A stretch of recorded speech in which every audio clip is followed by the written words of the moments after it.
Okay, so today we're going to unpack some really crucial issues that are shaping India. All right. And specifically, we're going to be focusing on this one area that I think is going to be super relevant for our listeners who are preparing for the UPSC exams. Yeah, definitely. We're talking about, those major shifts that we've seen in migration, both within India and also people leaving India. Right. Especially, thinking about the 5 years, we're looking back at the 5 years since the COVID-19 pandemic kind of hit and thinking about everything that's happened since then. Yeah, absolutely. We're drawing a lot of our insights from a recent analysis that was done by the Indian Express, just so you know where we're getting all this info from. Makes sense. And we really want to try to break down these evolving patterns, right? Yeah. Because as we know, things are constantly changing. And then look at the implications of what those changes actually mean. Yeah, for sure. So think of this discussion like a, really targeted kind of deep dive to help sharpen your understanding for both the mains and the prelims portions of the UPSC exam. Okay, so let's jump into it. What do you think? Yeah, I think this is a super important area to really dig into, especially if you're trying to understand, India's current socioeconomic landscape, right? For sure. And like the Indian Express analysis highlights, the pandemic was like this huge disruptor. Right. It kind of like threw a wrench in all the established migration trends that we were used to seeing. Totally. It suddenly halted movement like almost overnight. Mm-hmm. And it really brought to light the vulnerabilities of those people who rely on migration, for their livelihoods. Yeah, and it's easy to forget now, but I mean, the scale of that initial disruption was just massive. Absolutely. I mean, we all remember those images right from back in the day of the reverse migration that was happening during those lockdowns. Yeah, it was almost like a sea of people. And it's easy to kind of think, oh, well, things are back to normal now, Right. But the analysis is suggesting that the picture is actually a lot more complex than that. Oh, yeah, definitely. I mean, we're definitely seeing like a general resumption of a lot of those pre-pandemic flows, but there are some really significant new factors that are now at play, too. Things like, we talked about climate change, the growing impact of climate change, and just the ongoing economic transformations that are always happening in India. Constantly shifting. So, yeah, so much to unpack there. Absolutely. And, speaking of that disruption, right, that period of lockdowns that we talked about. Yeah. That's when we saw what a lot of people were calling the Great Reverse Migration. Right. And the numbers were just astounding. I mean, huge. The government estimates that were cited in this Indian Express analysis indicated that something like 44.13 million people moved from urban areas back to rural areas. Wow. During that very first lockdown, and then even after that in the second lockdown, another 26.3 million people did the same thing. It's almost hard to wrap your head around those numbers. There's a massive movement of people. And I mean, those numbers are important, but we can't forget that behind each one of those numbers, there's a human story, right? Absolutely. And the analysis really digs into the very real challenges that those returning migrants faced. They talked about things like unpaid wages and widespread lack of food security. Basic necessities. Limited or no access to healthcare or education. Yeah. There were even reports that were really disturbing of discrimination and even some brutality. It was a really difficult time for a lot of people. And we can't forget about the families who were reliant on remittances, the money that these folks were sending back home from urban centers. Absolutely. Their whole livelihood was disrupted. Yeah, so it's definitely a time of just like huge instability for such a big chunk of the population. For sure. And what's really interesting, though, is that as we started to kind of come out of that immediate crisis, the analysis is showing that this whole reverse migration thing, it was largely temporary. Yep. And I think what's really fascinating to consider is what led to that. Why did people go back? Exactly. Yeah. Why would so many people return to their villages only to end up going back to the cities again? Right. It's a good question. And, the Indian Express analysis makes it pretty clear that the rural economy as it stands right now, it just couldn't handle the huge influx of people who needed work. There just weren't enough opportunities. Exactly. And, things like MGNREGA, which, for those who might not be familiar, that's the Mahatma Gandhi National Rural Employment Guarantee Act, right, which was put in place to kind of provide guaranteed wage employment in rural areas. A safety net. It offered some relief, definitely. Just area relief. But it just wasn't a long-term fix for the sheer volume of people who needed work. Exactly. And I think that's a crucial point, right? Absolutely. Rural areas were kind of like this safety net during the peak of the pandemic. Right. But all those underlying economic problems, things like, rural distress, low wages, limited job opportunities that weren't in agriculture. Right. Those were still there. Pushing people out. Exactly. They were push factors. Yeah. And then at the same time, the pull of urban areas. Yeah, the allure of the city. Exactly. Things like the perception that there are more economic opportunities or, the aspirations for a better standard of living. Right. Those are strong pulls. So you have the push and the pull. Exactly. And then this is where I think things get even more interesting, particularly when we start thinking about these long-term trends. Yeah. The Indian Express analysis brings in this whole idea of the increasing role of climate change. Oh, absolutely. And I think that's something that we can't ignore, right? It's a game changer. It's not just those traditional economic factors anymore driving migration. Right. The impact of climate change on agriculture and all those related activities is becoming like a major reason why people are moving out of rural areas. Definitely a push factor. And there are even studies that were mentioned in the analysis from the FAO. The Food and Agriculture Organization of the UN. Exactly. And the IOM. The International Organization for Migration. In Odisha specifically. Yeah. Highlighting this direct link. Between climate change and migration. So you have this double whammy.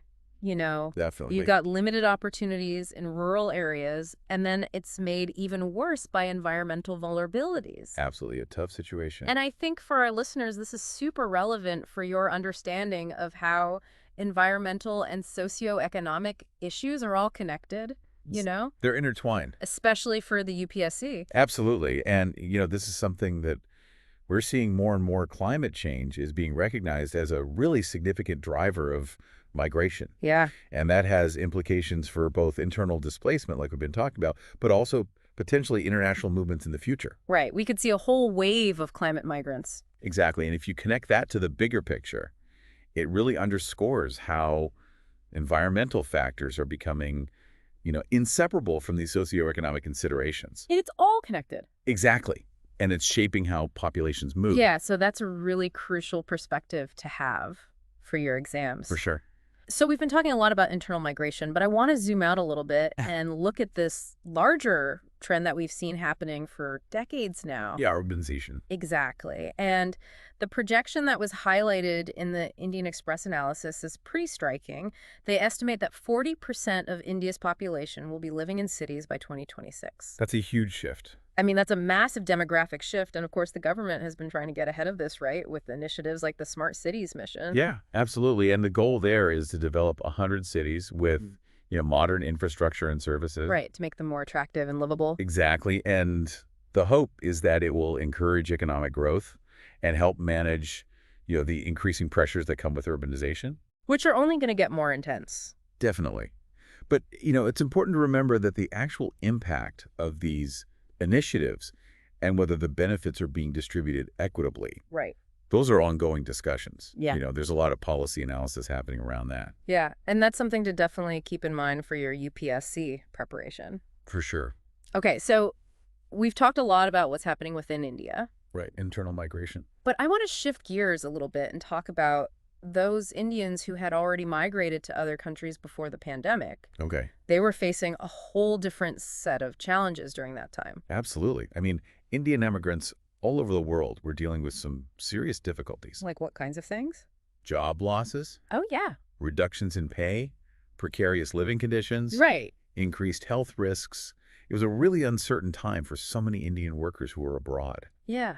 And yet, despite all those hardships, the analysis pointed to something really interesting, the resilience of remittances. So that's the money that these migrants send back home to their families. Exactly. It's amazing that even during all this global disruption, that flow of funds remained pretty stable. And it was like a lifeline for so many households in India. Absolutely. It just really highlights how important international migration is for the Indian economy. It's a huge part of it. Even during really difficult times. Yeah, and the fact that those remittances stayed relatively stable, even with all that global economic chaos, it really speaks to the strong ties that migrants maintain with their families back home. I mean, they're sending money back even when they themselves are struggling. Exactly. It shows their dedication and their commitment to supporting their families.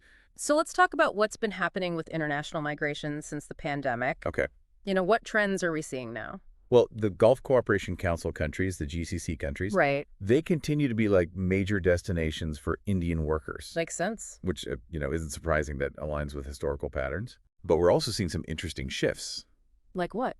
Well, Europe seems to be becoming more and more attractive, especially for Indians who have, specific skills and qualifications. Oh, interesting. Yeah. And there was a statistic that I thought was really telling. Okay. Indians were actually the top recipients of the EU Blue Card in 2023. Wow. And that's a program that allows, highly skilled workers from outside the EU to live and work in Europe. Okay. So it clearly indicates that there's a growing demand for Indian talent. Especially in those more knowledge-based industries. Exactly. And I think this diversification of destinations for Indian migrants, Yeah. that's a really notable development. It's not just the same places as before. Exactly. And, it's not just Europe either. Oh, really? The analysis also highlighted African nations as becoming these emerging employment hubs. Okay. Particularly in sectors like IT manufacturing and healthcare. Wow. That's not something you hear about every day. It's a newer trend for sure. And potentially a really significant one for the future. Absolutely. Yeah. But it's also important to be aware of the potential risks that come with these new destinations. Right. The analysis talked about the example of those workers from Karkand who ended up stranded in Cameroon. Oh, yeah, I remember that. And that's a stark reminder that we need stronger protections and support systems for Indian immigrants. Absolutely. No matter where they're going. But we have to make sure that they're safe. Exactly. And then, of course, there's the global demand for Indian healthcare professionals. Oh, yeah. Which just seems to keep growing. Makes sense, given, the state of global health right now. Yeah, it's definitely understandable. And then on top of all that, we've seen this huge increase in the number of Indian students going abroad for their education. That's right after the pandemic. It seems like everyone wants to study abroad. It's a significant trend, for sure. And the data from the Kerala Migration Survey 2023 is really eye-opening. What did it show? Well, the number of students who are emigrating from Kerala specifically, Okay. it almost doubled between 2018 and 2023. Wow, that's a lot. And then if you look at the Reserve Bank of India data on outward remittances for studies abroad, Okay. that peaked in 2021. Wow.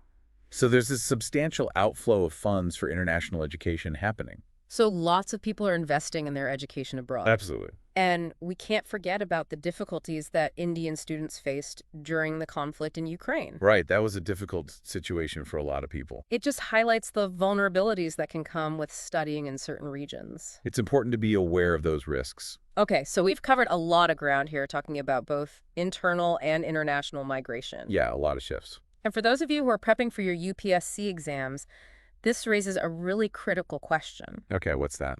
What are the implications of all these changes for how India governs and manages migration? Yeah, that's the million-dollar question. Because it's not just about understanding the trends, it's about what we do about them. Exactly. And the Indian Express analysis pointed out a few gaps that currently exist in our migration governance framework. Like what? Well, for one thing, the delay in the 2021 census has made it really difficult to get an accurate picture of post-pandemic migration trends. Because we need that reliable data to make good policies. Exactly. Data is crucial for effective policymaking. And even the data that we do have, things like the Periodic Labor Force Survey. The PLFS. Yeah, which showed a migration rate of 28.9% in 2020-2021. Okay. It's just a snapshot in time. Right. It doesn't give us the full picture. It doesn't capture those long-term dynamics or the nuances of all the shifts we've been talking about. Which are super important for getting a comprehensive understanding for your exam. Exactly. It's about connecting the dots. And then another thing that was brought up in the analysis was the lack of a comprehensive and regularly updated database of Indian immigrants. Right. And that really limits the government's ability to create policies that are effective and to provide support to its citizens who are working overseas. Yeah, it's like we're flying blind a little bit. And that's a serious issue that needs to be addressed. Absolutely. We need better data. So the government has introduced some social security and welfare initiatives aimed at helping migrants. Okay, like what? Like the eShram portal and the One Nation, One Ration Card scheme. Okay. Can you talk a little bit about those and how effective they've been? Sure. So the eShram portal that was launched with this really great goal of creating a national database of unorganized sector workers. Okay. And a lot of those workers are migrants. Right. And the goal is to give them access to various Social Security benefits. Things like insurance coverage. Exactly, and access to subsidized food grains. That sounds really good in theory. It does. Yeah. But the analysis brought up some challenges. What were they? Things like awareness about the portal. Right. Do people even know about it? Exactly. And then also digital literacy. Yeah. Not everyone has the skills or access to use it effectively. So it could be a great resource, but if people can't access it, then it doesn't really matter. Exactly. And then the One Nation, One Ration Card scheme, or ONNORC, Okay. that's a huge initiative. It's trying to enable migrant workers to access those public distribution system benefits. PDS benefits? Yeah, across state borders. Yeah. Which is really important because they're moving around so much. For sure, they need to be able to get food wherever they are. Exactly. Yeah. And this helps ensure food security for them. But it sounds like there's some issues with that one, too. Well, the analysis did mention that there are still instances of exclusion happening. Oh, so people are still being left out. Yeah, which means there's still work to be done to make sure that the scheme is actually reaching all the people who need it. Yeah. We have to make sure it's truly inclusive. Absolutely. And I think for our listeners, evaluating these government policies and understanding their strengths and weaknesses, that's key for your UPSC prep. Definitely. It's about critical analysis. It's not just about knowing what they are. It's about being able to assess their effectiveness. Exactly. Okay, so it sounds like these initiatives are a step in the right direction. For sure. But there's still a lot of work to do. Yeah, there's always room for improvement. And this is where learning from successful models becomes really important. Okay. And the Indian Express analysis brought up something called the Kerala model. Oh, yeah, that's a good one. So tell me about that. So Kerala has been conducting these migration surveys every 5 years since 1998. Okay. And they've been really influential in shaping migration-related policies in the state. Okay, so what makes it so effective? What are they doing right? Well, the key is that they're systematically and regularly collecting and analyzing comprehensive migration data. Okay, so they're really getting a deep understanding of what's happening. Exactly. And these surveys gather really detailed information on all different aspects of migration. Okay.